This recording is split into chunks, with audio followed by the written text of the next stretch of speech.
Okay, here we go. It is the System Failure Podcast, number 39. Wow, Hey. 39. Hey, Brian, how are you this week? Oh, it's a fine time for podcast 39. Yeah, it's a rainy Sunday up here in the beautiful state of Maine.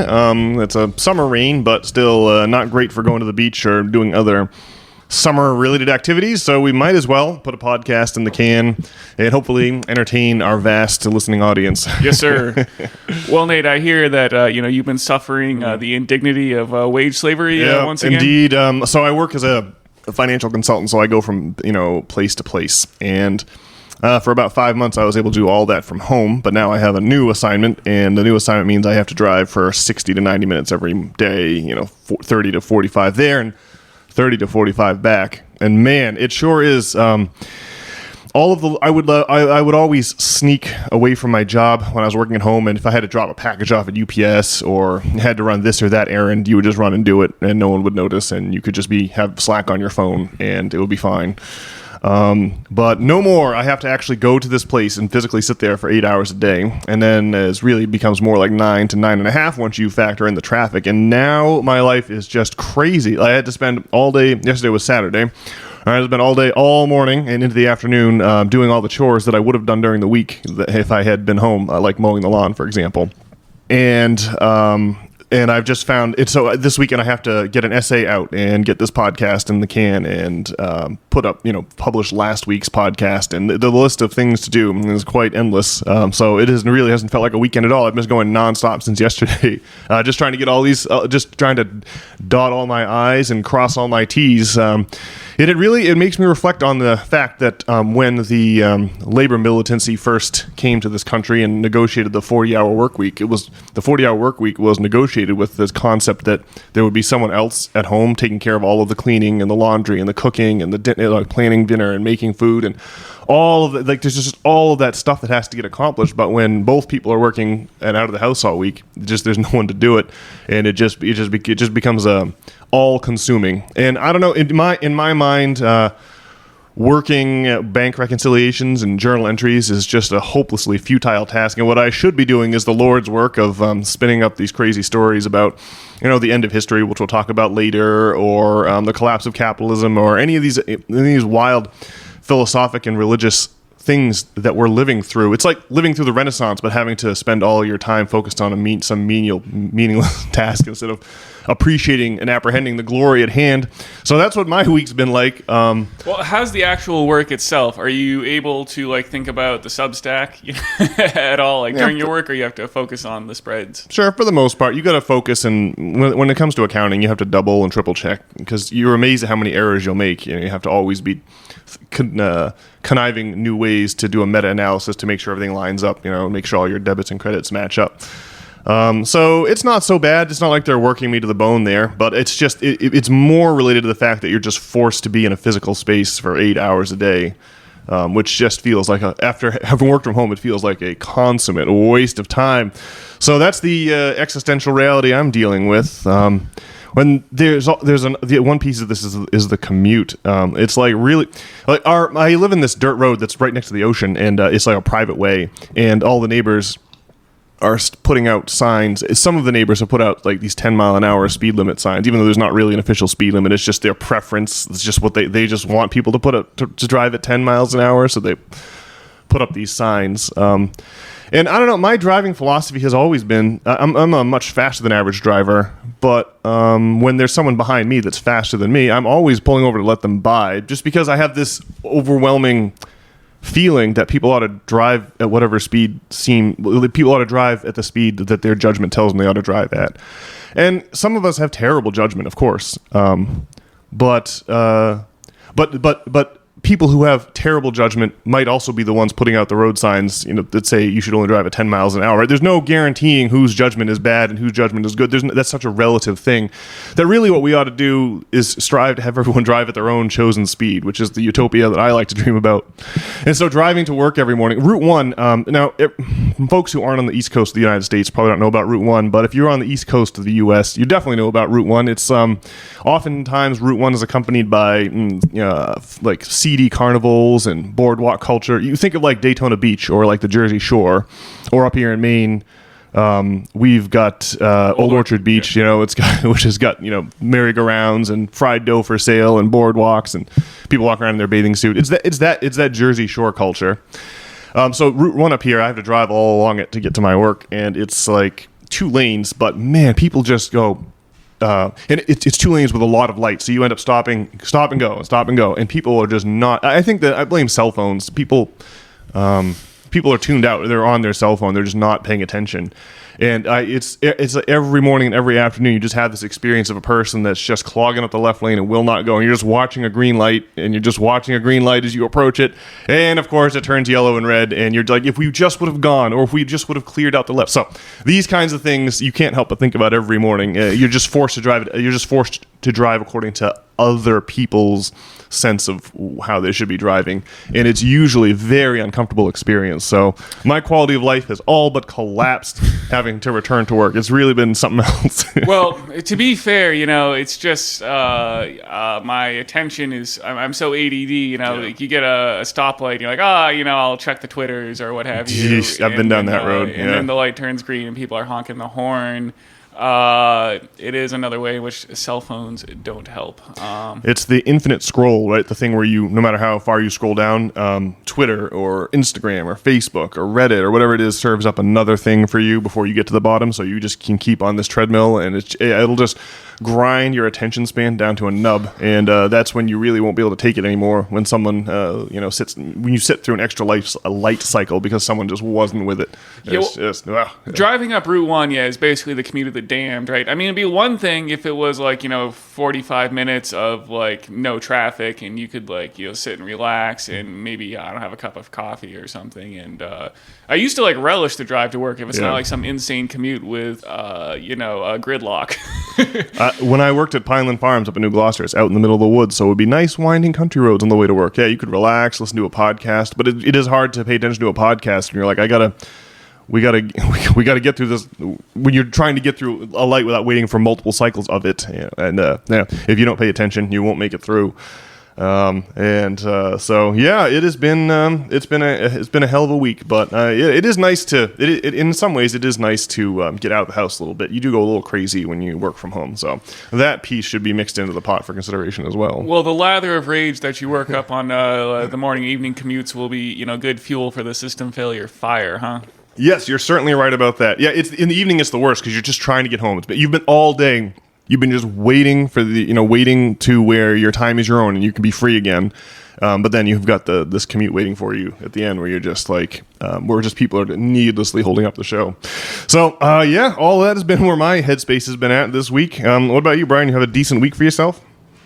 I can't complain too much. I mean, one thing about my salary job is, I get paid to drive places, and that's always the best feeling. Although, I did have to jump on and deal with a problem at 7:00 at night last night when I was trying to do other things. Yeah, salary it can be a curse or a blessing depending on how exploitative the company offering the salary is. You got to be careful accepting that Faustian bargain. Well, one thing going on this week is, the GME is back at it. Yeah, have you been following this, Nate? Oh, yeah. It was really exciting on Thursday. I really thought on Thursday that we might be in for another round of another squeeze or whatever happened in January of 2021. For those that may not remember, this is the subject of that movie, Dumb Money. And Dumb Money is all about this guy, Keith Gill, who lives down in Brockton, Mass. And he and a bunch of other... he was the ringleader of a bunch of people on Reddit who identified GameStop, the beleaguered GameStop company, who appeared to be headed for demolition and or headed for bankruptcy. And as usually happens, short sellers are like sharks circling a whale carcass in the open ocean. Will these companies that are doomed, Bed Bath and Beyond or whatever it might be, not Macy's, but what's the other big department store? JCPenney. Yeah, a lot of these old businesses that are going under, Sears. People will if you believe a stock is going to go up, then what you can do is buy the stock now for price X and then sell it later for X plus Y, and hopefully it goes up. But if you believe a stock is going to go down, then what you do is you short the stock, and you do that by buying the right to purchase it. So let's say that a box of strawberries at the store, the Hannaford's, our local grocery store, costs $10. It's $10 for a box of 10 strawberries, let's say, but you think that price is going to be $5 next week. So what you do is you buy from Hannaford's the right to buy strawberries at the $5 price next week, and they essentially sell you for a fee a contract that gives you the right to buy up to 100 strawberries next week at the $5 price versus the $10 price. And depending on how far the target price, the strike price that you're looking to buy your option at, depending on how much higher or lower, or what the overall perception of the probability of the stock price being close to that when the options are scheduled to be exercised, the supermarket will charge you a different premium depending on what they think the likelihood of strawberries being $5 or $10 or $20 next week. But in order to sell you the contract, if they sell you the contract without actually having the strawberries to sell you, then that is called naked shorting. They're selling you a contract to buy stock in naked short selling that they don't actually have, so that when you go and exercise that stock option, should you choose to do so, that stock they're going to then have to go out into the open market and buy that stock. And that's what a short squeeze is. A short squeeze is when the price of a stock counterintuitively rises because so many people have bet on it falling that the contract makers are out there having to buy up all the stock to fill these contracts. And so the theory, they through various metrics, the people on Reddit came to the realization that the stock had been shorted more shares than actually exist in circulation. And so they expected to, and the idea here is to create a positive feedback loop where you've got all these contracts to buy the stock. Let's say we'll switch from strawberries to GameStop. Now you've got all these contracts to buy GameStop at $20. And if the price is indeed over $20, then those options contracts are what's called in the money, and you can exercise contracts that are in the money, which is to say, you're going to be buying GME at $20. Well, at the time of recording, the price of GME stock is $28, and so $20 call options would be in the money, and short sellers would have to go out and if you exercised an option for $20 now, then short sellers would have to go out and buy those stocks in order to give them to you. And so that's what theoretically started to happen in January of 2021. The GME stock price started getting run up, and the more the price rose, the more that the contract makers had to go out, who had shorted the stock, who had sold the short contracts, had to go out and buy more stock to fill those short contracts, and that drove the price even higher, making even more options in the money. And so you end up with this exponential function that could send the stock price theoretically to infinity. But of course, the major stockbrokers all stepped in and turned off the buy button so that you could only sell GameStop stock in January of 21. So that's the prequel to this whole story. Yeah, well, I bought like several $1,000s worth of GameStop stock. I got a lot of it, I think, at $50 when this happened the first time, and then I think I bought more at like 80 or 100. And I was, watching my Robinhood account explode as it got up to like $5.50. And then, like one fateful morning, the buy option was now taken away. And I just like wasn't sure what it all meant. But I guess I should have predicted that, the forces of Wall Street weren't going to let the proletariat win. Yeah. And I should have sold while the getting was good. Although. So, I mean, I guess we're coming back into the future here. Well, I guess the end of the story is, the price of GameStop tanked back down to like $20, and I lost a veritable fortune. Took a bath, did you? A couple Ks. And so, the price of GME, well, let's see. I'm just looking at the tracker here.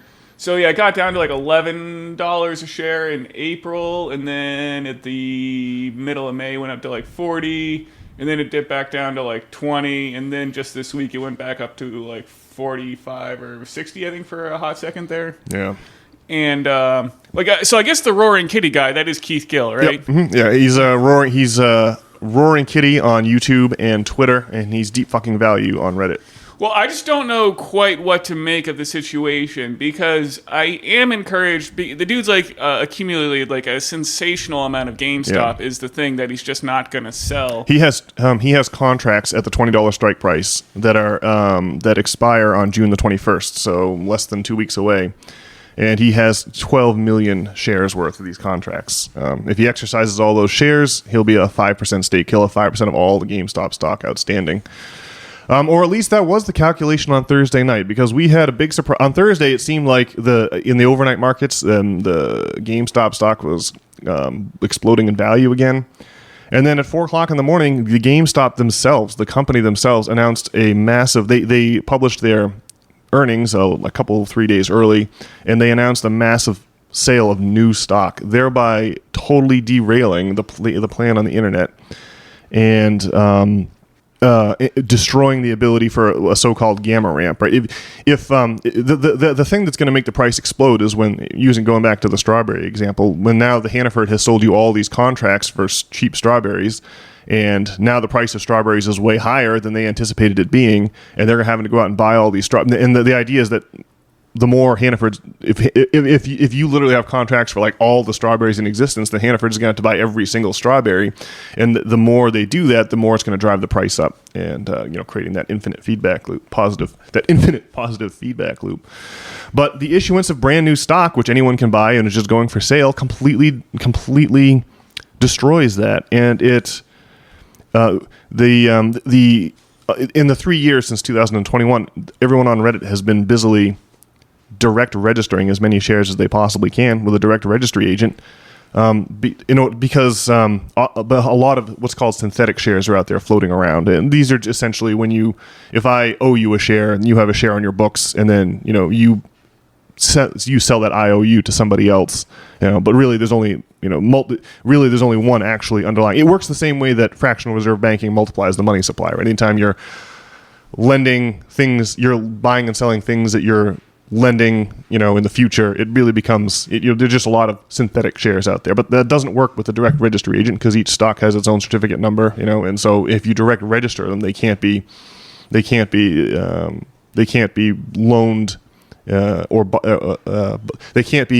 loaned in a way that fills these contracts. So the idea there was to lock away a bunch of the float, a bunch of the outstanding stock as in direct registry, where the short sellers would never be able to access it.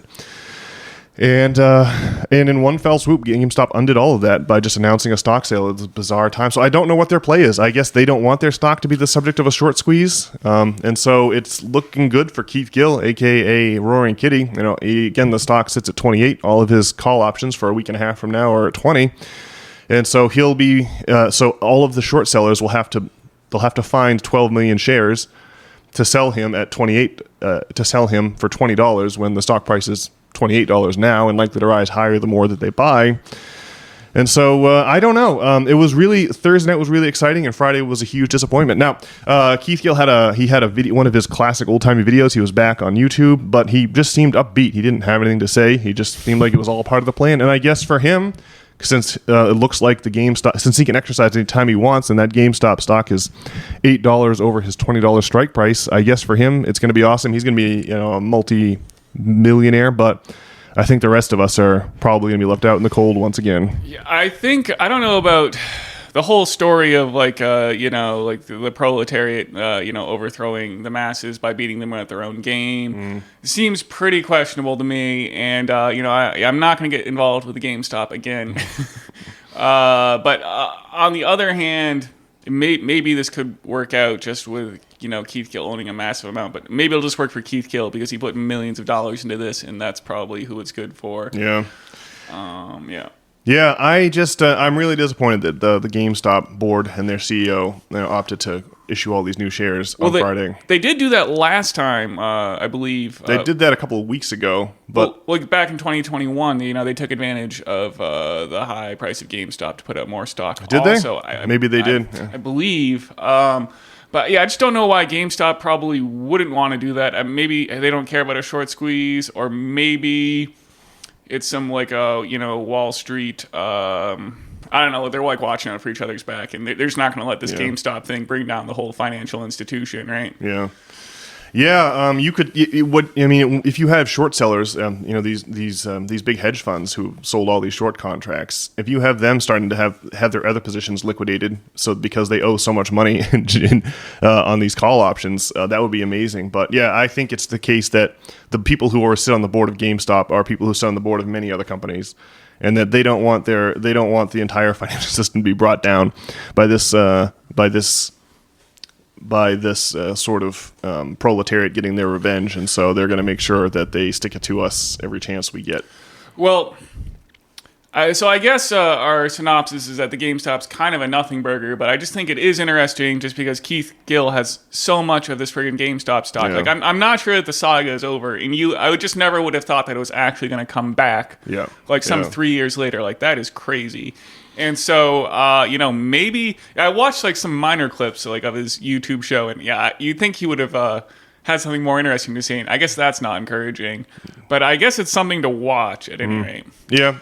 I bought a few GameStop shares, nothing crazy. But I'm very skeptical as of Friday. I really thought maybe it was actually going to happen after all this time. It is, after all, true that a lot of these options contracts are sold with multi-year time horizons. So it makes sense that when this whole thing started in 2021, here we would be 3 years later, and finally we'll be shaking out. But man, I don't know. It really felt bad to take that cold bath from the board over at GameStop on Friday morning. Well, I just remember back in 2021, I think it was the night before they took away the buy option on Robinhood, and I was like setting my sell, like the automatic sell price at like, $100,000 a stock or something, and I was quite confident it was actually going to work. Browsing Porsche models on the internet, which model will I be buying with my winnings? But it never goes that way. The little guy loses every time, and the big guys win every time until there's a revolution. I think that's the reality. Well, I guess I would say don't fall for get-rich-quick schemes. And, I still like the Bitcoin. And I would just... I'd buy the Bitcoin when everyone hates it, and it seems to always come back. I think that's like the best you can do is like a millennial get-rich-quick scheme. Well, you need some new frontier to move into, right? You need some fresh ground. Any kind of established or mature business is already going to have it's already going to have all kinds of... It's going to be set up to make other people money, but fresh, new, fertile ground like the Bitcoin seems like it might be, a new frontier for financial exploration, even by proles like us. Do we need to like make a disclaimer like this is not financial advice, folks? I mean, everyone always does that, but who would really think that this is financial advice? Like, who would really be? It's crazy. I don't know. Yeah. All right. Well, we talked at the top of the pod about quality of life, and I complained bitterly about my requirement to actually show up to a full-time job and sit in traffic to get to and from. And one other aspect of quality of life that I have been thinking a lot about lately is the state of our food supply. The comedian Bill Burr is always going on about how our food supply is poisoned. And we've got a clip from recently. We've had the Libertarian podcast there. Dave Smith on his podcast, he had the VP for RFK on, Michelle Shanahan, and they were talking about this business with the food supply. So I think we'll go ahead and play that clip, and then we'll react to it. I guess I just got to say that, Dave Smith is like a legend. Yeah. His ability to like debate people in the moment and keep like a rational and level head and like not fall for like the tricks that other people try to do. It's weird. Imagine me like a not good faith actor in a debate. Yeah. But anyway, Dave Smith's ability to parse through that kind of bullshit is just like unbelievable. I like his libertarian stance on many things. Like libertarianism gives you the correct answer on foreign policy, for example. But it's amazing. Like there's this the thing about libertarian that worries me, and Dave Smith definitely has fallen for this. The thing about libertarianism is that it's the part where we don't want any regulations on business, and then the other part where we don't want any taxes are like heavily trumpeted by like the corporate lobbying arms in Washington, D.C. And so that's why libertarianism gets propagated so much more than it gets propagated as much as it does. But these people are like there is a part where like when the Emperor of China issues an edict that all wagon axles will be the very same length, no wagon axles are to be produced shorter or longer than this specific length. He's doing that so that the resulting wheel ruts on all the roads across the Empire of China are all the same length, thereby, facilitating wagon traffic. Because if you have all different sizes of wagons, then the roads just become a mess. So all the wheels are going to fit into all the wheel ruts. What I'm saying is that this is a top-down solution, and sometimes there is real value to top-down solutions. But the libertarian philosophy is that we should have no government. Like, it's very interesting. You'll hear like libertarians, we want as very little government as possible. All government is bad. What's the old Reagan line? The scariest words you can hear I'm from the government. I'm here to help. So people, there's that caricature of government that's like the DMV where you're waiting in line and the person's incompetent and uninterested, and that sucks. It's true. But there's also a version of government that's like the Navy SEALs who are like locked in and precise, and highly competent. And so we just, it's not that convenient for corporate purposes, the libertarian ideal, when it's about minimizing regulation on business or minimizing taxes, is it gets a lot of play, but there's no shrift paid to this idea that sometimes top-down solutions are like the best ones. And that's even true in the case of business, right? Like if you're running a widget factory, what you want is for the government to come and provide housing and food and healthcare and all the other necessities for your workers at some really cheap price, at an economy of scale, so that you don't have to pay crazy salaries that reflect the amount of rent that's being extracted from your workers. You're gonna have to cover that as an expense, as a salary expense, as a factory owner. Yeah, well, I would say that libertarianism, it's so easy for it to be a charade because they embrace libertarianism when it comes to corporate regulation. And then, I don't know, you just have a terrorist attack, and then we have to go to war and build up the military and whatnot. I mean, I guess you could say the same thing, though, about, like Stalinism, like Marxism, I guess, could be a masquerade for totalitarianism also, right? It's like an abusable, any philosophy is abusable, I guess, is the problem, right? I think that Marxism, in the sense, if we define Marxism as workers owning the means of production, then it is diametrically opposed to totalitarianism, right? It's the exact opposite of totalitarianism when you're talking about common ownership of means of production, common ownership of businesses. Well, I don't disagree, but there's just something about where the rubber meets the road. Like for some reason, Marxism has become like cultural Marxism, and through some crazy sleight of hand trick and whatnot. Yeah. All right. Anyway, we should get into the Dave Smith thing. Well, yeah. So libertarianism is an interesting one when you start to get to, like, the way that libertarianism works in practice with smart guys like Dave Smith is you start with the assumption that there should be zero government whatsoever, and then we add the pieces in when we can make a good argument for their existence. Will allow these. So you'll find guys like Dave Smith making an argument for a border wall and like armed borders, and so what you're going to hear Smith talking about now is how our food's horribly poisoned, and he's making a case for quality regulation, like having the ingredients on your food package, right? That is a burdensome regulation on businesses, having to report all their ingredients, and yet it's a critical component to making to entering into a contract with information. And so something that you would think would be a burdensome business, it's not that the problem with libertarianism is not that all regulation is bad. It's that bad regulation is bad, but good regulation is outstanding, like the aforementioned Emperor of China and his edict about the length of a wagon axle. What we need is not.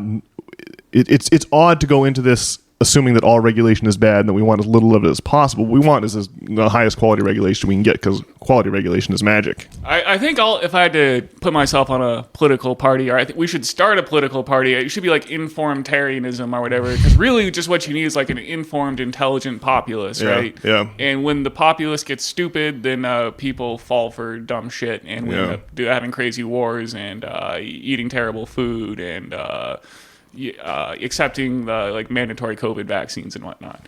Well, let's put a flag on that concept, because we're going to be talking about pleonexia, aka wealth addiction, after this. But let's get to hear what Mr. Smith and Ms. Shanahan have to say on the deplorable nature of our nation's food supply. Look, I'll say this, and I know this from personal experience, or not personal experience, my wife's experience, but my personal experience of being around my wife, who I know pretty well. My wife has a severe gluten intolerance. And she glyphosate. Cannot, It's likely due to glyphosate. Right, allergy. because it is. No, she got blood work done, and she's not allergic to gluten, but she can't eat gluten in the United States of America. But when she goes to Italy, she could eat all the gluten she wants, and it just doesn't mess. And it's not like, I'm telling you, like, it's not like she's like acting. I mean, it wipes her out if she has it here. She's a mess. And she could just go over there in Italy and eat all the bread and pasta she wants to. And it's like, oh yeah, our food in this country became poison without the knowledge of the American people. Like from my grandmother's generation, like in my grandmother's time, having a slice of bread, you were having like wheat, flour, yeast, whatever, Water. The ingredients in bread. And then to my generation, having a slice of bread that you bought from the supermarket, you're having like 67,000 potassium bromate, which is like a dough softener. You're probably having residue pesticides numbering over 24. It's really devastating to see our country compliant in the mass poisoning of its population. Yeah, and without forget even against their will, without even the knowledge of it. Because I really do think for the most part that Americans were completely unaware that they weren't still just eating a slice of bread. They were completely unaware that this had changed, and nobody seemed until this campaign. I really don't think there's ever been a presidential campaign who even brought this up. And, you know, it's one of the things like that I've found, again, as I've said, I've learned a little bit more about this over this year. But it's something that I must embarrassingly plead that I really just was very ignorant about. But one of the things that I've found the most fascinating in the response to Bobby's campaign is that it's like, so everyone's like, oh my God, he's such a kook because he blames these things that you're not allowed to blame. This is a dangerous conspiracy theory. And it's just like, okay, so what's your answer? So like, what's your answer for the explosion in autism rates? What's your answer for the fact that we lead the world in chronic illness? Like, what is it? If he's wrong about it, so what is it? And they're not even offering an alternative. They're just like, no, you're not allowed to talk about this. I find that really confusing and almost cannibalistic. It's the number one issue of our time, and you know, I assume we're roughly the same age. You're in your 40s. I'm 41. You're 41. Yeah, I'm turning 39. We have young kids. This is the number one issue for people our age right now, young parents, waking up and understanding that we, growing up in the 90s, were really the first generation to eat processed foods as if it was, food. Processed food is not food. Processed food is full of things that are not designed to be ingested, and that our ancestors were not eating, and our bodies are not situated to digest and metabolize correctly. We are facing a metabolic health crisis right now, and it's because of the poisons in our environment and our food systems. I think we can wrap it there, Brian. Nicole goes on to talk about farming in California, and Dave has to indulge her unpardonable non sequitur. This one is one that hits close to home for me. We grew up, Brian, with parents who were very conscious of the food that we ate, to the point where we were like the weirdos with the strange lunches. You know, I'm sure you would agree with. I'm sure you felt the same way in elementary school. Like, I couldn't trade for anyone's Ruffles or anyone's fruit by the foot because I had like these carob bars, which is like the soy version of chocolate. You know, I had like, it was just, but it did give us a perspective of like being suspicious of the food, you know, of the food that you would normally find in the grocery store, which has become invaluable in the years, I guess, since the 80s. And one thing I liked about Dave, that Dave pointed out there, is that like, this is new. People our age are our parents for the first time. Like when we were like, the food like got poisoned in the 90s and the 80s and 90s, and so we were a part of that happening. But now our friends and family are having kids, and I have a couple of anecdotes, and I'll have to make sure I leave out everyone's names. I don't want to like embarrass anyone, because I do think that people are not thinking about people are unconsciously. They think that they can trust the labels in the grocery store, right? So I had two different anecdotes here. One, I small girl, probably she was 3 at the time, something like that. Watched her mom give her like gummy snacks, or what are you, fruit snacks or whatever, right before bed. like Welch's fruit snacks or whatever. It was like this little girl was scheduled, like the judge had given the order of execution. Your bedtime is in 10 minutes, but before you go to bed, here, have some fruit snacks. Now, I had to rewind to the time in high school. I used to like drink soda and eat candy out the vending machine when I was in high school, because it was my way of sort of rebelling against our parents who had given us the carob bars and all the alternative food. So by the time I got to high school and I had a little bit of pocket change of my own, I would be hitting up the vending machines and the soda machines. And one night I had to go to a play with my English class, and so I got back super late. And because I didn't have a chance to have dinner, I just ate my dinner out the vending machine. And so I had a bunch of sugary, like candy and whatever, and a soda for dinner.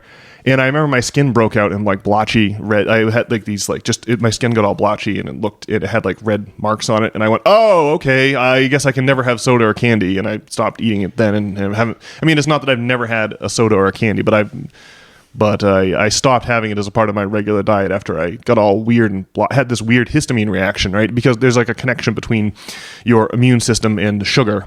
They say that if you drink a can of Coke, you've effectively got no immune system for the better part of 60 minutes. And so this happened to the little girl. She had like blotches. Her skin got all blotchy and it had the red marks, And mom's mom, so grandma is like a nurse, and so mom called the nurse, and I can hear the nurse typing away on the computer, looking this up on WebMD, and she came up with some syndrome or something with a name I've never heard before. Clearly, no one had ever heard of it before, and it was a 0, and we were like, okay, and it just kind of fizzled out, and the little girl went to bed and was fine the next day, But like, and then another incident, a young couple with a couple of kids, and this was just a couple of weeks ago. And like they had to put their like 5-year-old in an ambulance, and the child went to the hospital.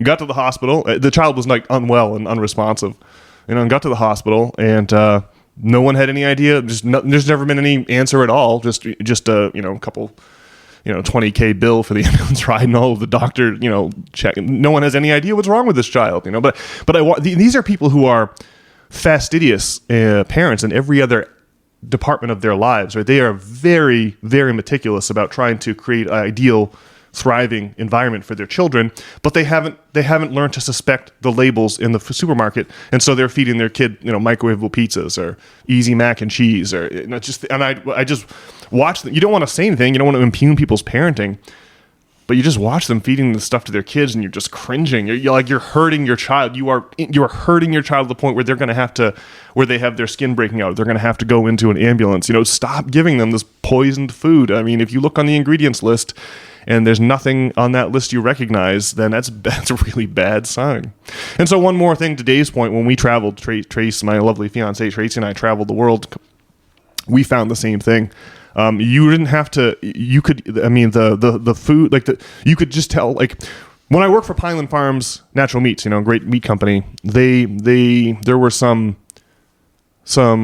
notions of perhaps selling our product in China and in the EU, but the beef that they sell at that company, which is premium beef in the United States, is illegal in the EU, and so is Frosted Flakes, and so are Skittles. So many of the products that we grew up with are completely illegal to sell people in the EU, and the quality of their produce reflects it. You bite into a tomato in Europe, and it's like flavorful, and it feels like it has minerals in it, and it's crunchy, versus the mealy, limp, translucent things we're confronted with here stateside. And furthermore, like the weight just would fall off of our bodies when we were in Europe. Like even though we ate bad things, you think like pizzas, things that you would think would be not nutritional. It's not like we were getting much more exercise. We did more walking maybe than usual, but we would just watch the weight fall off of our body. There is no question, in other words, that the food in the European Union, that regulatory environment, is vastly more nutritive than the garbage we're being fed here.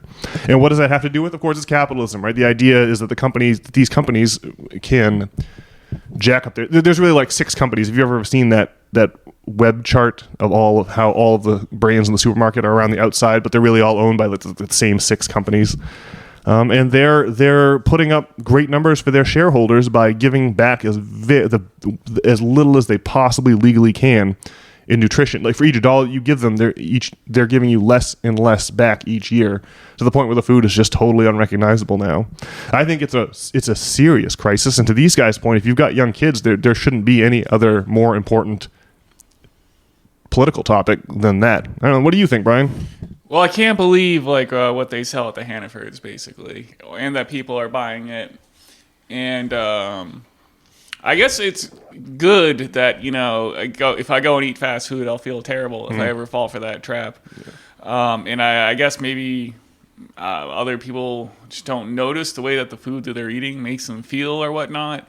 They're like people, there's like this outbreak of the tism that they're talking about on there. Autism, yeah. And I don't know, when you talk, I guess like one strategy is just to deny the increasing amounts of the tism, which seems like really untenable. Well, you could say that we just recognize it now where we didn't before, but I think if you just look at a photo of a beach from 1970 and then go to the beach today, you'll see a vast difference in people's body types, and that really tells you all you need to know. So I blaming it all on metrics seems crazy to me. There's obviously been a huge uptick in the amount of people who have these who seem like they're on the spectrum or whatever. It's a weird one to describe autism exactly, but there's definitely a lot more of it now than there was then, at least in my mind. Well, the unavailability of good food is like a constant problem, and it's like a crazy grind, trying to eat well. And I guess, I wish I could just kind of eat what I want and not like have to worry about it. And it's when you eat something and instantly feel the regret, that's an unfortunate feeling, but it's for the best. Yeah, I guess you just got to listen to how you got to listen to how your body feels about the food that you're eating and learn from that, right? It seems just that simple. I think the batteries end up out the smoke. It's like if I remember when I tried Axe body spray when I was in my freshman year of college. Like they had a commercial where the dude sprayed Axe body spray on himself and was trampled under a stampede of attractive women. I was like, well, that's the goal right there. So let me get some of that Axe body spray. But the more you spray it on, the less I could detect it. And so I ended up putting more and more to get into the same level of detection in my nostrils. But I realized at some point I was like, oh, I'm a walking smoke bomb. This is terrible. So I had a come to Jesus moment with my Axe body spray use. And that's exact same thing happens to you. I think when you eat wretched food, you become used to it and you can't. It's like your system will detect change, but it doesn't detect like a baseline very well. That kind of fades into the background. Well, I used to be like addicted to like Sour Patch Kids, and I was like, my feet were breaking out like in these crazy like blister things or whatever, and I just kept on eating them anyway. I just didn't really understand. Though mostly, at Hebron Academy, they have like the student union. And my favorite thing to eat was like a breakfast sandwich, which probably isn't good for you, but it's like a way more real food than freaking Sour Patch Kids. That is just, my teeth hurt just thinking about it. That's like absolute destruction for your body. And I just wish I was a little bit smarter and just eat another breakfast sandwich and don't eat the friggin' Sour Patch Kids. Yeah. Hebron Academy was our high school, of course, and the student union was the commissary where you could get you could get a piece of pizza or a sub or a breakfast sandwich, and they also, of course, had candy in the window on offer, and I got hooked on that too, having no experience with it prior to getting to our high school. Having spent my whole elementary school career eating carob bars and super healthy, I went nuts at the student union once I had access to the horribly addictive. It's not sugar; it's high fructose corn syrup that's in there. We would be lucky to get sugar at this point. Well, it is like you read the ingredients. It's high fructose corn syrup and then corn syrup. Yeah. Oh God. Yeah. This stuff will straight kill you. It is just a total disaster. All of these things are just like the smoking industry in the 1950s. 4 out of 5 doctors smoke, what do they smoke Marlboro, whatever it is. And it's just turned out to be a total farce. And I'm also reminded of that incident that came to light where in the late 50s a bunch of industry professionals bribed Harvard scientists to blame obesity on like cholesterol instead of on sugar, which is the real thing that causes right. If your bloodstream has a lot of fat in it, if your diet, if the food moving through your digestive system has a lot of fat in it, your body will assume you're in a fat-rich environment, and it won't bother storing fat on your frame in terms of body fat, because it's like, well, we're in a fat-rich environment. But if you don't have any fat in your diet, your body will assume you are in a fat-scarce environment and will store every fat cell it possibly can on your frame. So it's like there's a counterintuitive mechanism at play there? Well, there's obviously like Sour Patch Kids and like Welch's fruit snacks being perpetrated as real food is a disaster. But the thing that really gets to me though is like low quality meat, right? Oh. There's nothing worse than like the base tier steak at Hannaford's, and you pull it out, and the maxi pad has absorbed all the red coloring, and it's just terribly gray, and it has this horrifying smell. But I think probably one of the worst food experiences I've ever had, it was getting the Kingsford brand ribs at Hannaford's. Oh, I remember these. like Kingsford is like a charcoal brand, man. They don't make food, right? And I don't know, like these ribs, I'm pretty sure that the ribs came from like Ethiopian children that died in the mine. I mean, these things just tasted like animal cruelty, or they tasted like dystopian nightmare. It was just unreal. Gray zombie flesh. Like I just could not believe that was like the worst thing I've ever done. Is definitely eating those. Like I mean, just at least like no animal had to die for me to poison myself with Sour Patch Kids.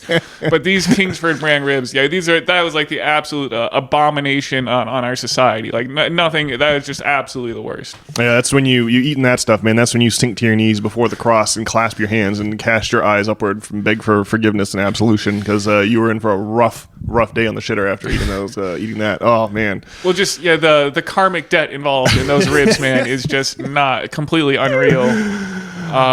Yeah, man. Well, I would say file this under McCarthyism and capitalism, right? The whole thing about McCarthyism is that it's like the antibody. Like, we do not want people discussing class in the structure, the way that we shape our businesses in this country, because there are obvious ways we could improve the shape of those businesses, but that would cut out some rich folks who have their thumb in all of our pies.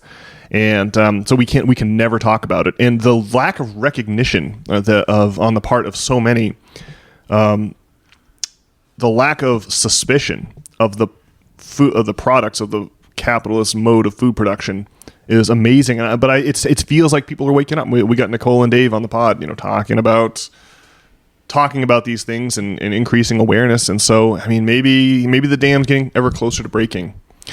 But this is some late. The whole idea behind the whole problem with these companies that have to grow infinitely is that they have to perpetually give you less for your dollar. They give you less back for your dollar than when you pay them. They have to give you, each dollar you pay them, they have to give you less and less and less, so they can keep their profits increasing. Right? No one's going to buy the stock if the profits are flat or even or constant. They have to be accelerating. And that's accelerating all of us further and further into a wretched state. And it's only regulation that could prevent that. We can either within a capitalist context, only regulation, constantly chasing after these companies to find out the latest way that they're trying to poison people and put a stop to it, can help. But you could alternatively reshape the structures of the businesses themselves so that they're democratic versus top down, controlled by a top down autocracy.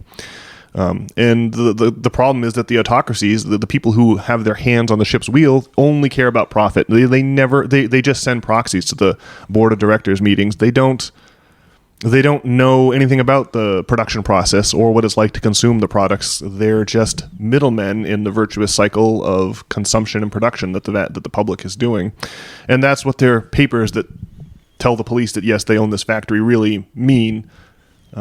It's they're other, like it's like the Ford family. They got no idea how to knock a car together, right? They wouldn't even know where to start. It's just that they own these stock certificates, so they have these pieces of paper that allow them to control the direction the Ford company is sailing in. Well, no doubt these executive boardrooms enable this corporate sociopathy, right? That is peeling away at all our lives here. Yeah. Yes. Yeah. That's the source of it. And again, we should profit should be one juggling ball that we have to, in our act here, but it shouldn't just be the only juggling ball and that's all we care about. That's what's leading us down this road to disaster. And democracy, I reckon, is the best antidote to it. And all that leads us to the exciting topic, Brian, of pleonexia.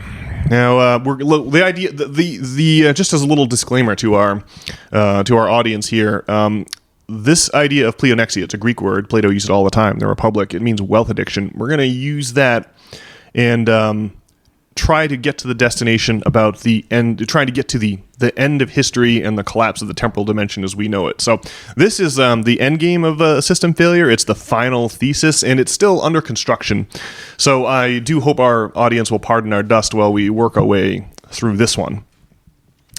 So let's start with the concept of pleonexia. Which means like an addiction to wealth, and it was the disorder. I think Plato used the term like it was like Socrates. Plato speaking as Socrates, right? So Plato wrote about his what do you call it? His what's the opposite of a mentor? Protege? No, well, his mentor, right? Plato's the protege. Socrates is the mentor, and Socrates gets put to death in in the fourth century BC. He is condemned to death by the government by the Athenian government, for misleading the youth. I think was his crime. So now Plato is writing as in like the Republic, as if he is Socrates. And the thing to note is here that someone could be a glutton for wine or a glutton for food, but once they're full, right, they can't possibly consume anymore. Right, you have to wait till your body digests all that to get more.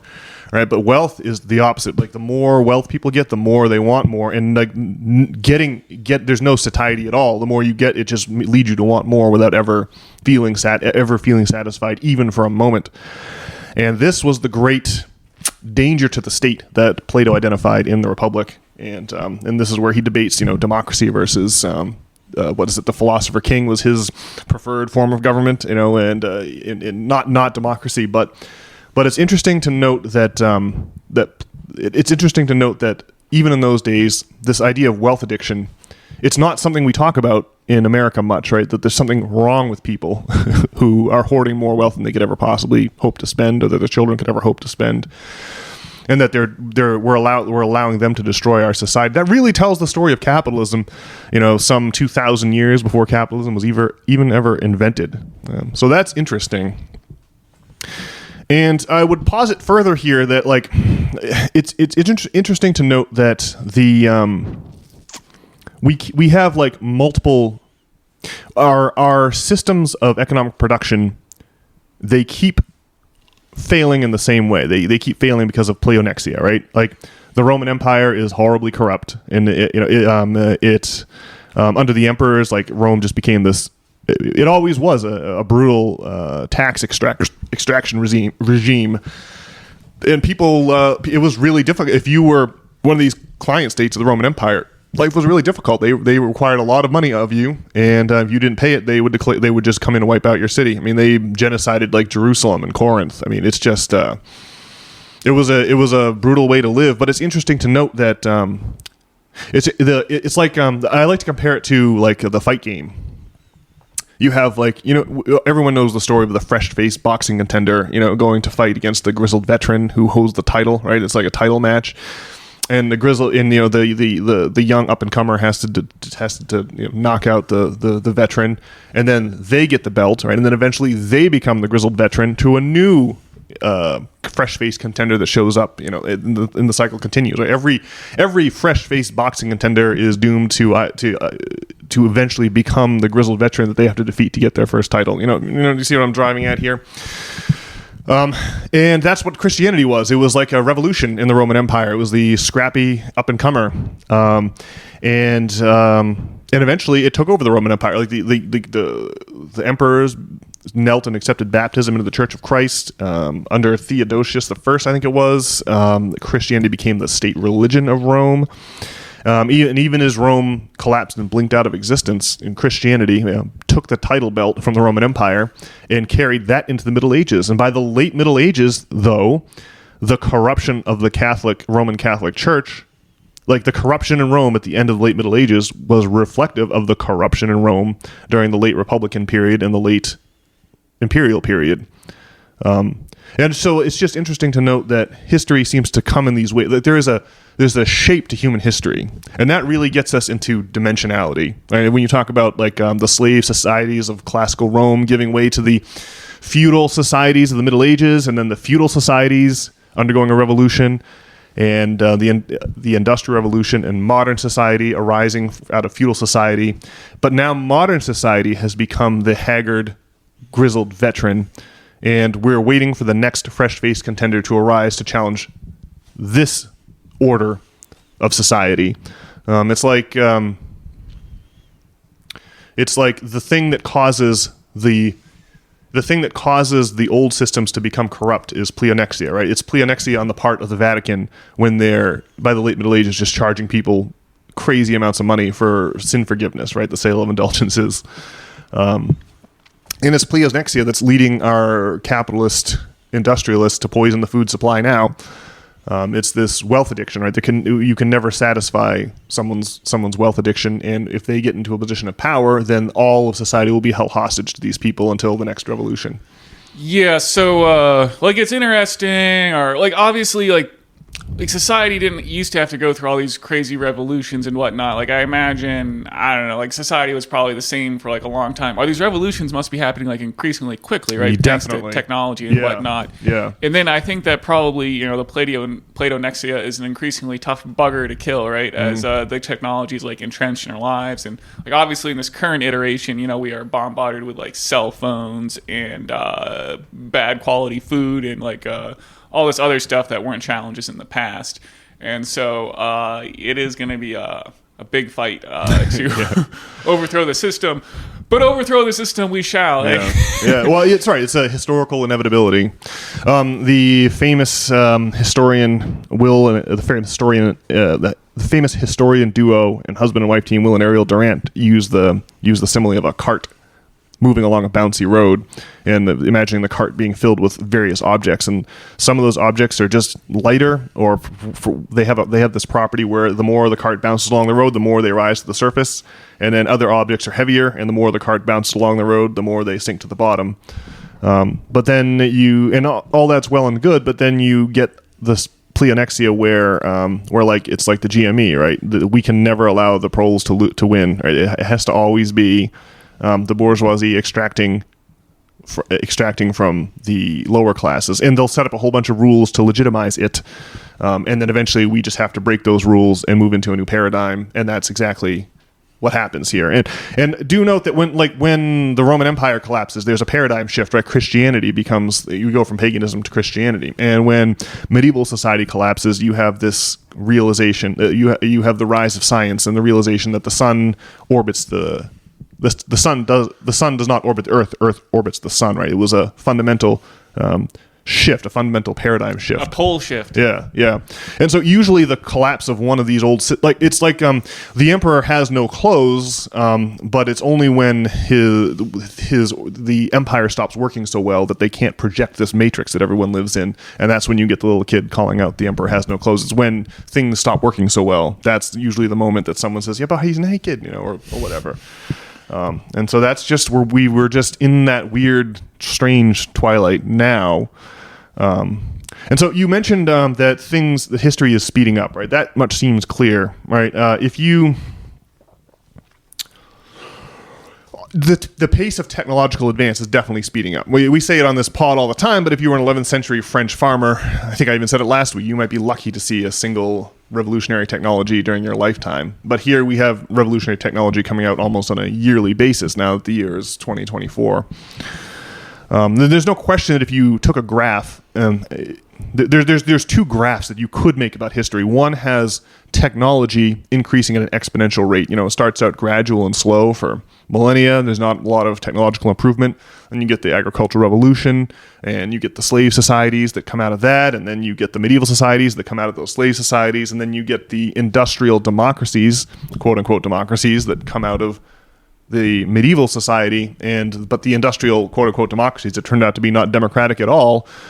We haven't projected democracy onto the workplace. We're comfortable extolling the values of democracy in our day-to-day political discourse, but we allow autocracy in the place where adults spend almost all of their time, which is curious. It really shows you where the target is in the upcoming revolution.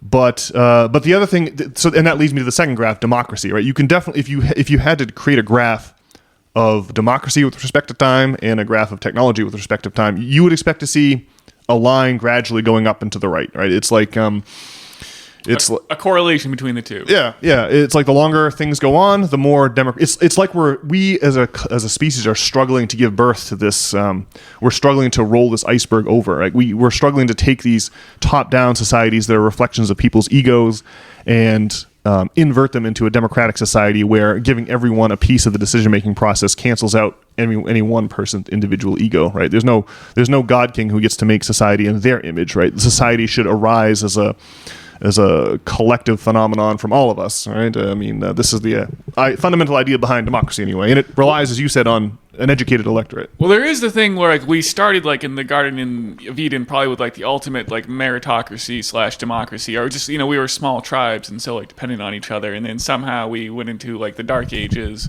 So I don't know, but anyway, it is like a stock market chart though, ultimately, maybe with some dips here and there.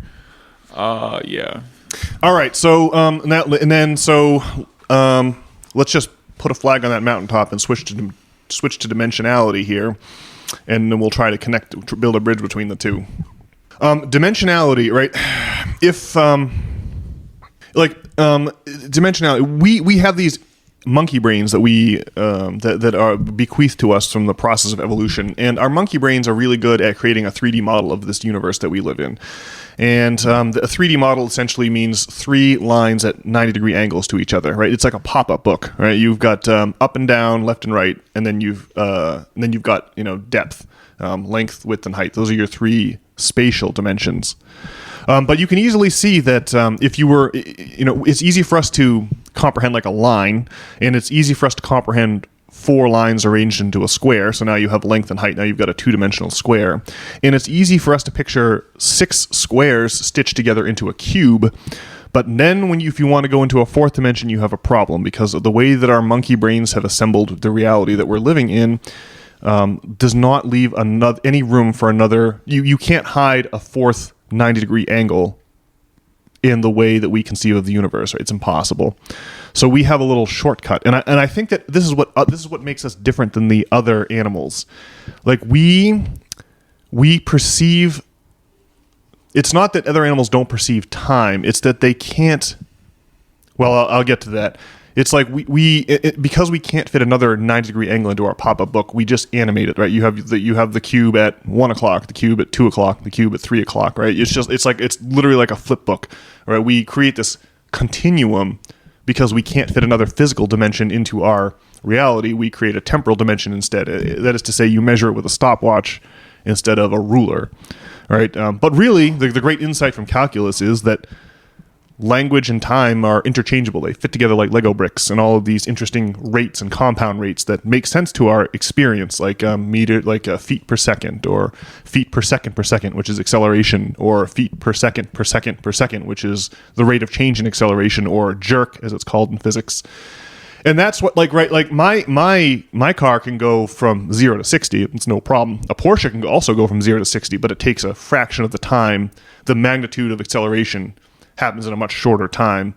And so it's really how fast can your car accelerate. It's not so much the magnitude of the acceleration. Like going from 0 to 60 in a junker might take 10 minutes, but you're going to feel a lot different riding in a Porsche that can do that in 3 seconds.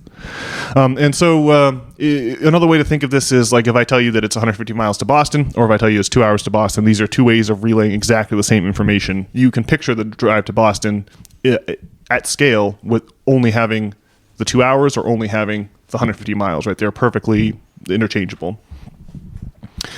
Well, okay, so if that's the case, if it's the case that time is the same as a physical dimension you'd measure with a ruler, but we just measure it with a stopwatch instead because of the way that our brains operate, then that would be like saying that it's like sitting in a concert hall and listening to Beethoven's Ninth Symphony. And you're stuck in that time signature note by note, but sitting there as an audience member that actually the entire Ninth Symphony exists, right? You could look at sheet music. If you looked at sheet music, what you're essentially doing is taking the time signature and converting it into a physical dimension so that you can see the entire symphony on one page, or as much of the symphony will fit on one page as will fit on one page, right? You can grok the entire symphony at once, right? There is, in other words, There exists, in other words, a point of view in which you can see the entire Beethoven's Ninth Symphony at once, and then there's another point of view when you're stuck with the rest of the audience in each individual note because you're stuck in the time signature. All right, so it's like if you extend that logic to your life, it's like you, Brian, have like a childhood that you remember imperfectly, but it's there. And you have like a future that you're imagining is going to happen to you. I guess you have an imagined future and maybe a real future, maybe. But the point is that like your future self, like your childhood exists in some sense, right? It exists in the same way that the beginning of Beethoven's Ninth Symphony exists when you're listening to the middle of it in the concert hall.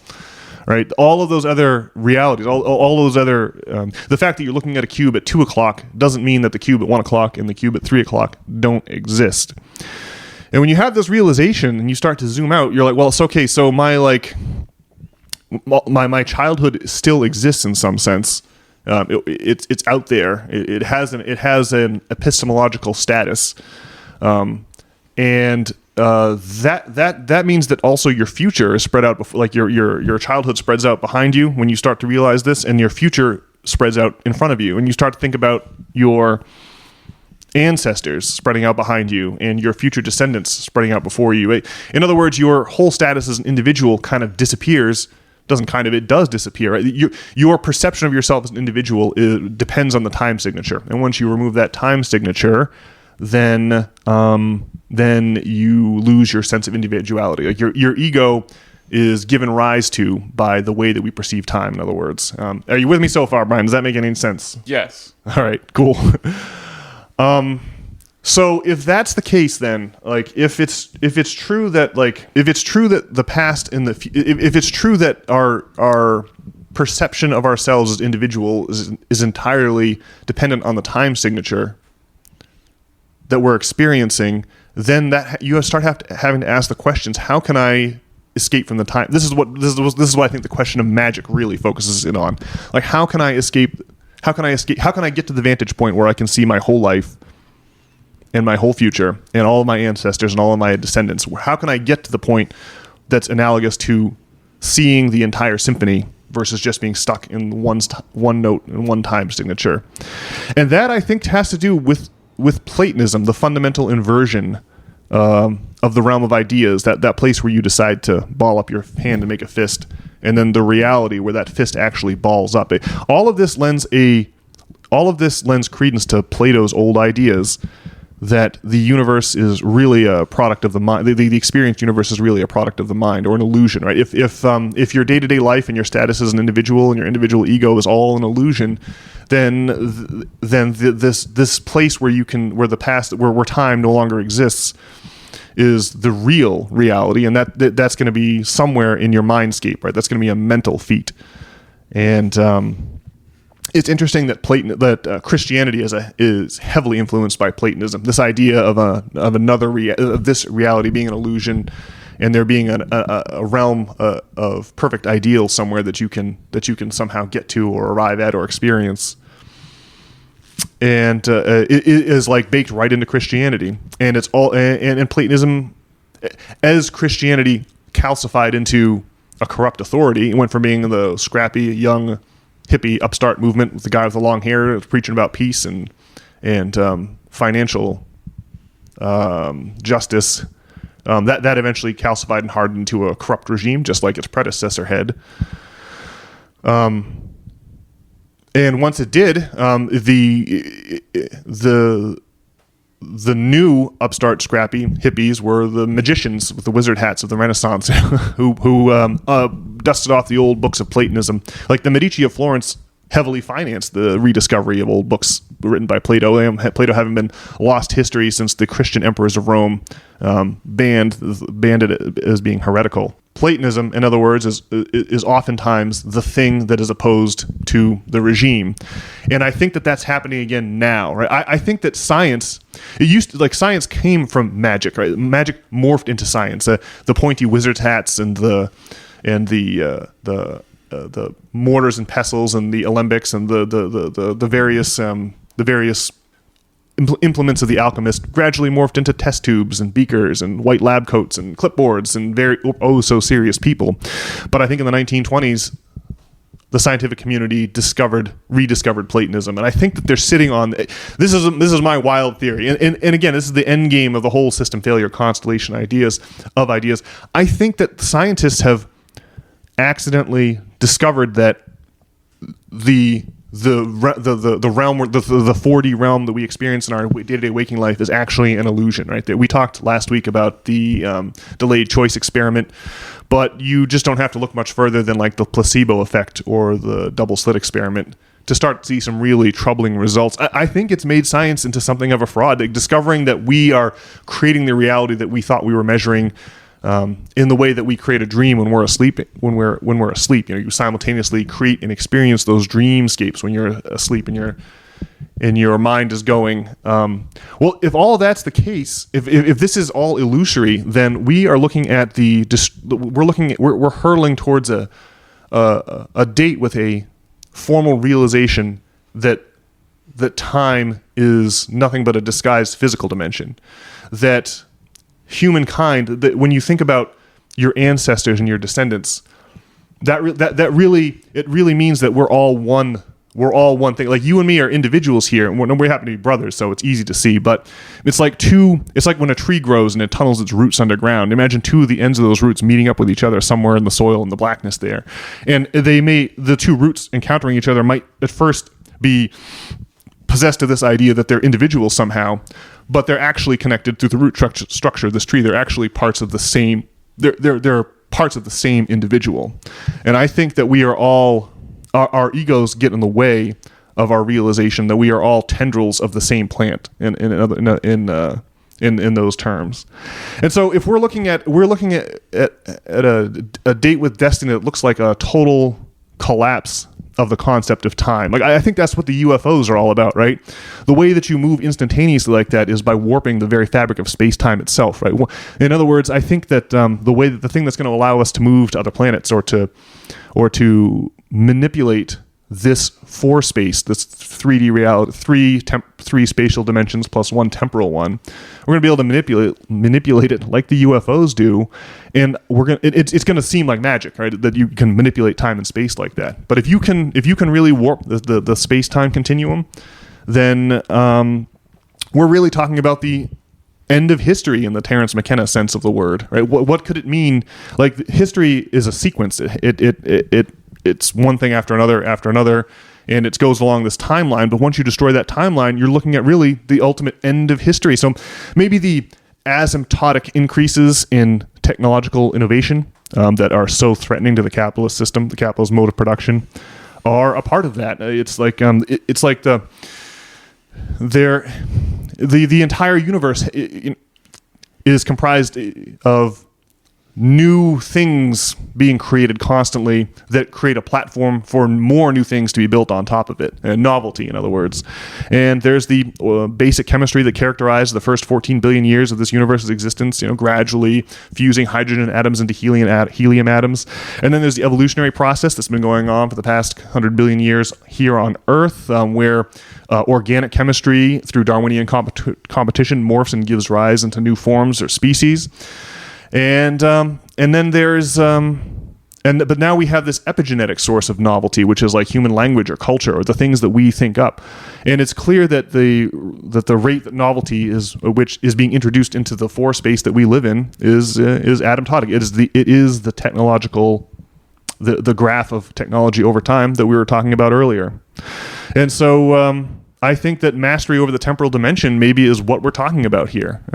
I wonder how far scientists have really got. I think the scientists, they can't make the announcement that that the world we live in and they're getting up to go to work every day is an illusion, right? People will stop going to work, and then the masters of our economy will stop being the masters of anything once people stop going to work. So we got to keep this secret. Oh yeah, science is bending over backwards, I think, to not admit that the reality that we can observe is also undeniably being created by us, as discovered in the double slit experiments and the placebo effect and the delayed choice experiment.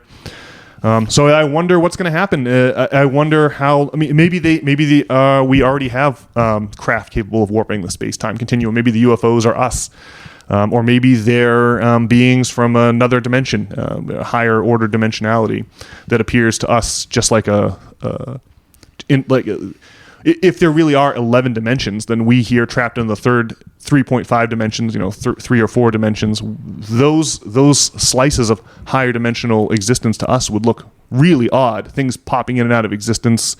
And you see some of these some of the old stories of UFOs are crazy. They're like, yeah, the UFO materialized out of this wall or out of these grove of trees. And well, if you are cognizant of the existence of at least 11 dimensions and not just 4, then all of these things suddenly become possible. So I don't know, Brian. I'm briefly trying to sketch out the grand thesis of system failure here. How am I doing? What do you think? Is this comprehensible? Well, Eric Weinstein, he talks about like kayfabe and how like Epstein, he seems to be like he was preventing institutions from like moving past like an Einsteinian model of the universe. Right. We have basic physics, which is Newtonian mechanics, where you roll a cart down a track. Einstein discovered relativity, where space and time are relative to each other, right? Like you're saying, and we need to move into a third. We need to move out of. We've already moved from a Newtonian to an Einsteinian paradigm, and we need to move from. And the idea is that the Einsteinian paradigm also is not long for this world. So yeah, that's what you're saying. Weinstein. I mean, he's kind of the only person who comes out and really like says this, it seems. But on the other hand, like the kayfabe seems obvious if you watch like the political process. And I guess I'm all in on UFOs as fifth dimensional probes or higher dimensional probes that are coming down to watch what we're doing. What does kayfabe mean? Well, that it's like when the Undertaker throws Mankind off the top of the cell there, and you're like, wow. Yeah, it's like in wrestling, there's a lot, like everyone knows that pro wrestling is scripted, right? It's not that it's fake. I mean, the physical acts are actually being performed, but it's scripted, so the outcome is predetermined. But they do a good job of making it seem real, is the thing. Yeah. Well, and then they'll stack. There's like let's see, is the word a work for when wrestling is real and a shoot for when it's fake, like kayfabe, and then you can have a worked shoot where like they layer reality and then the kayfabe on top of each other, so where it's like really hard to tell where one ends and the other begins, right? That's kayfabe. Well, people it wasn't really until like the internet happened that it really became clear. Like people like really thought wrestling was real in the 90s, I think, or a lot more people did. And now it's like obvious that it's fake and but it really was like more of a dilemma like in the pre-internet days. I believe there was a court case where the WWF had to finally admit that their wrestling was cooked or that it was scripted, and they thought it was going to be a disaster for their business model, but people turned out not to care. I think that's the story. Well, anyway, I mean, some people, I guess, don't like Eric Weinstein, or I guess on Reddit, they're always he's being panned, which is probably the surest sign that he's on to something. Yeah, like Reddit pans everything. It's the worst. I mean, Eric Weinstein always seems like a smart guy to me, and so I mean. Yeah, I'm not like a astrophysicist or anything, but it seems like something's obviously going on there. Yeah, it'd be weird if, like, from a technological standpoint, we like dissolve history. Like, I don't know what that means for like our like personal experience. Like, are we gonna somehow like transcend our bodies? Like, yeah. I mean, see, I guess from a spiritual or something sort of standpoint. Well, you can take some mushrooms and like it'll sever your connection to this body, and you go in the Tesseract and see things from some multi-dimensional point of view or something. And I guess it would indicate some kind of. Well, I don't think that taking mushrooms and having that kind of experience is actually spiritual growth, but it does kind of show you what's possible. And so, in some ways, I think that maybe just through like. Go in a cave for like 40 days or something, you could accomplish some kind of spiritual growth. Like thinking about the past and the future, like you just kind of take it for granted when you have a clock. We talk about like 12 o'clock tomorrow as like it's some real thing. And obviously you just only have the present moment. And if you take like some mushrooms, you start thinking about time and your world starts, being torn asunder and whatnot.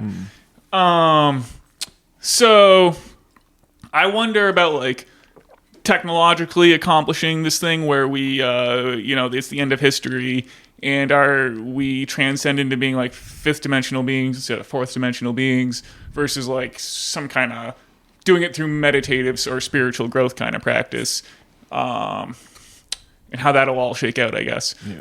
But anyway, I think that we can be sure that I mean, we're knocking on the door of some kind of fifth dimensional change. I don't, it seems it would be crazy if we actually like witnessed the end of history. But I don't know what's going to happen with the AI and all this technology. See, that seems like a dangerous route to go. If it's somehow like AI involved, I think it would be better to go in the cave for 40 days, right? Maybe so. Like, I think I'm definitely not downloading my consciousness onto any like computers, right? That has got to be a trap. Yeah. Yeah, I don't know. That's a tough one. It would really depend on what the circumstances were.